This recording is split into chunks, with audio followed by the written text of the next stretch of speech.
ಇವತ್ತಿನ ದಿವಸ ಏನ್ ಹೇಳಕ್ ಇಷ್ಟಪಡ್ತೀವಿ ಅಂದ್ರ ಒಂದು ತಾಯಿಯಿಂದ ಮಗ ಅಗಲಿ ಇವತ್ತಿನ ದಿವಸ ತಾಯಿ ಎಲ್ಲಿ ಪರದಾಡ್ಬೇಕನ್ನೋ ಅರ್ಥನೇ ಇಲ್ಲಾರ್ದಂತ ಪ್ರಸಂಗ ಆಗೈತಿ. ಹಬ್ಬ ಆದ ಮರನೇ ದಿವಸ, ರಂಜಾನ್ ಆದ ಮರನೇ ದಿವಸ ಈ ಹುಡುಗರು ಸ್ವಿಮ್ಮಿಂಗ್ ಪೂಲ್ ಅಂತ ಹೋಗ್ತಾರೆ.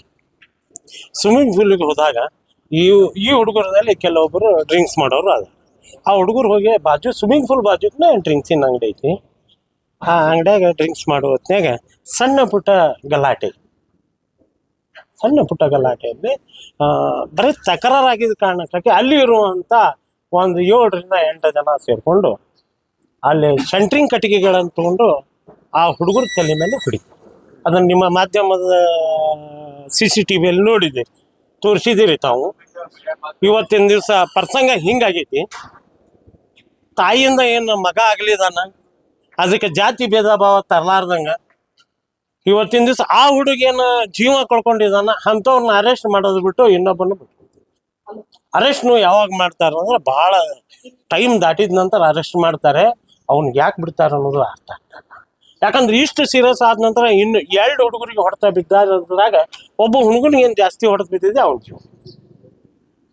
ಸಿವಿಲ್ ಹಾಸ್ಪಿಟಲ್ನಲ್ಲಿ ಹೋದ್ ಅಡ್ಮಿಟ್ ಮಾಡ್ತಾರೆ. ಅಡ್ಮಿಟ್ ಮಾಡದಲ್ಲಿ ಡಾಕ್ಟರ್ ತಲೆ ಹೊಡೆದು ಹೋದ್ರು ಬರೇ ನೋಡ್ತಾರೆ ಹೊರತಾಗಿ ಅವ ಆರಾಮದನ್ನ ಕರ್ಕೊಂಡು ಹೋಗ್ರಿ ಅಂತ ಹೇಳಿ ಆ ಹುಡುಗನ ಆಗಿಂದಾಗ ಡಿಸ್ಚಾರ್ಜ್ ಮಾಡ್ತಾರೆ.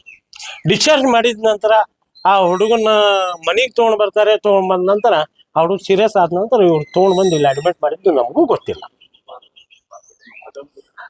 ಈ ಪ್ರಾಬ್ಲಮ್ ಆದ ನಂತರ ಭೀಮ್ ಶಕ್ತಿ ಸಂಘಟನೆದವರು ಎಲ್ಲರೂ ಸೇರಿ ಪೊಲೀಸ್ ಡಿಪಾರ್ಟ್ಮೆಂಟಿಗೆ ಹೇಳ್ತಾರೆ ಏನಂತ, ಇಲ್ಲ ಸರ್ ಮತ್ತೆ ಈ ರೀತಿಯಾಗಿ ಆಗೈತೆ, ಅದಕ್ಕೆ ಏನು ಆಕ್ಷನ್ ತೊಗೊಳತ್ತೀರಿ, ದಯವಿಟ್ಟು ಅವ್ರನ್ನ ಅರೆಸ್ಟ್ ಮಾಡ್ರಿ ಅಂತ.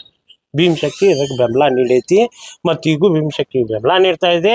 ಈ ರೀತಿಯಲ್ಲಿ ಹೊಡೆದು ಹೋದಂಥವ್ರಿಗೆ ಇಮಿಡಿಯೇಟ್ಲಿ ಬೇಲ್ ಮಾಡ್ತಾರೋ ಏನು, ಇಮಿಡಿಯೇಟ್ಲಿ ಇಂಥದಕ್ಕೆ ಎಲ್ಲಾರ ಕಾನೂನು ಸಿಗುತ್ತೆ ಇಲ್ಲೋ ಅನ್ನೋದನ್ನ ನೋಡಿ ಕಾಯ್ಬೇಕಾಗೈತಿ. ಯಾಕಂದ್ರೆ ಹಗಲೆಲ್ಲ ಸರ ಹಗಲೆಲ್ಲಾನು ನೋಡ್ತೀವಿ, ಯಾವ ಹೊಡಿತಾನೆ ಯಾವ ಬಡಿತಾನೆ ಹೋಗ್ತಾನೆ 3 ತಿಂಗಳದಾಗ ವಾಪಸ್ ಬರ್ತಾನೆ. ಅವ್ರಿಗೆ ಮುಂದಿನವ್ರಿಗೆ ಬೆದರಿಕೆ ಅನ್ನುವಂಥದ್ದು ಕಾನೂನಿನಲ್ಲಿ ಇಲ್ಲ. ನನ್ನ ಮುಂದಿನ ನಡೆ ಏನು ಅನ್ನೋದನ್ನ ನಾನು ಈ ಸತ್ತೋರ ಮನೆಯಿಂದ ಅವ್ರು ಕೇಳ್ಕೊಂಡು ಅವ್ರ ಬಾಯಿಲಿಂದ ಏನು ಬರ್ತ ಅನ್ನೋದು ತಮಗೆ ಹೋಗ್ತಾ ಅದನ್ನ ಇಂಟಿಮೇಷನ್ ಕೊಟ್ಟೇ ಹೋಗ್ತೀನಿ. ಅದಕ್ಕೆ ಮುಂದಿನ ನಡೆ ಅನ್ನೋದು ಹೋರಾಟ ಅನ್ನೋದನ್ನ ನಾವು ಸ್ಪಷ್ಟವಾಗಿ ಹೇಳ್ತೀವಿ.